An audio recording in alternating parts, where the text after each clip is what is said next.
Hey guys. Hey, Coach. Can we just start the season?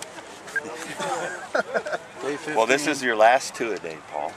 You know, so you can make it. You can make it through So this he one. can stop whining now. Yeah. There were glimpses of the Daryl Catchings you want to see out there today, right? Yeah, I was excited about that. I thought he came back this morning, had a good morning, and he had a lot of work in the stadium in that heat yesterday. So to see him come back and make some plays, I loved it. It's really, really important we get some more of these good receivers involved, practicing, you know, and making plays like this. Marcus made some, and Daryl made some today, and that is very good for the Beavers. Saw you talking to Jovan before practice. Did the surgery go okay? Everything on schedule? Yeah, you know? they had quite a bit of work to do, and you know, but they've already checked his range of motion, everything. They're very, very pleased with it, and you know, that's his first surgery of his life, so it was, you know, it was probably very interesting for him. But I think he's doing great.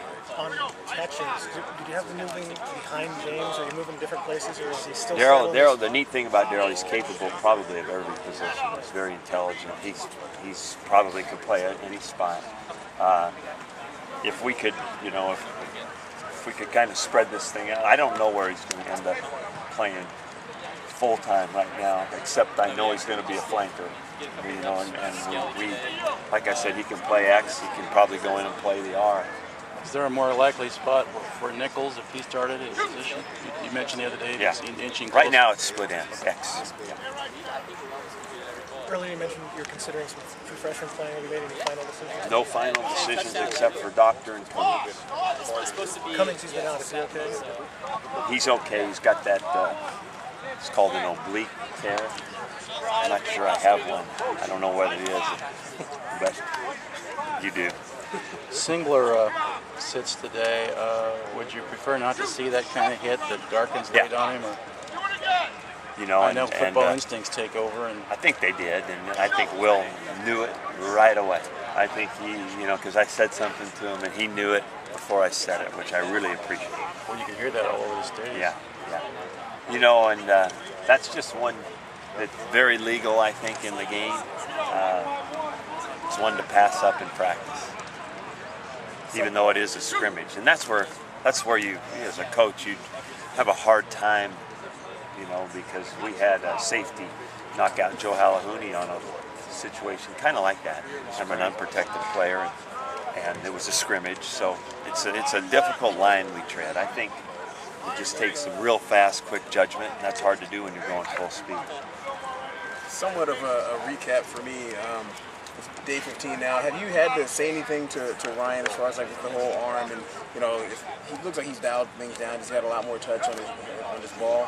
I think he's thrown a lot with a lot of intelligence as far as trajectory and speed, and I think that it's one of the greatest things to learn in quarterbacking is the different kinds of balls you have to be able to throw to execute some patterns. Coach, I know you got this is extremely off topic, and I apologize for this, but I know you got a few connections up in McMinnville. Yeah. What are your thoughts about the situation that went down last week? Two thoughts. One of them is it's a very strange situation. I think that they're continuing to try to find out what in the heck was the cause of that. And the other thing is the coach is a tremendous guy for young people. I've known Jeff for, 17 years exactly, and he's always had the utmost awareness for kids. He's always for the kids.